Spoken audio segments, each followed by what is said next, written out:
কানাডায় চরমভাবে অপমানিত হয়েছেন সাকিব আল হাসান।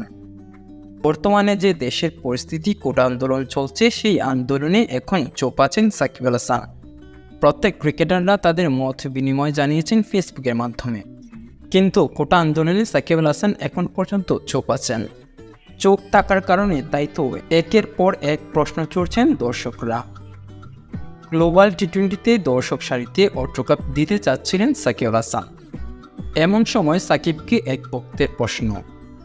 এই ভক্তটি বলেছিলেন, সাকিব ভাই, দেশের যে পরিস্থিতি, কোটা আন্দোলন, সেই বিষয়ে আপনি এখনও চুপ আছেন। প্রত্যেক ক্রিকেটাররা যদিও তারা ফেসবুকের মাধ্যমে তাদের মত জানিয়েছে, আপনি এখনও চুপ আছেন, দেশের জন্য কিছু করেন।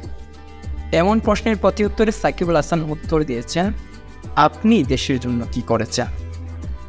সেই ভক্তটি বলে, ভাই, আমি তো এমপি না, আমি একজন সাধারণ মানুষ, আমি এদেশে কাজ করি, আমি আমার ফ্যামিলিকে দেখছি। এমন উত্তর শুনে সাকিব আল হাসান আর তার থেকে কোনো কথা ছুড়ে পারেননি।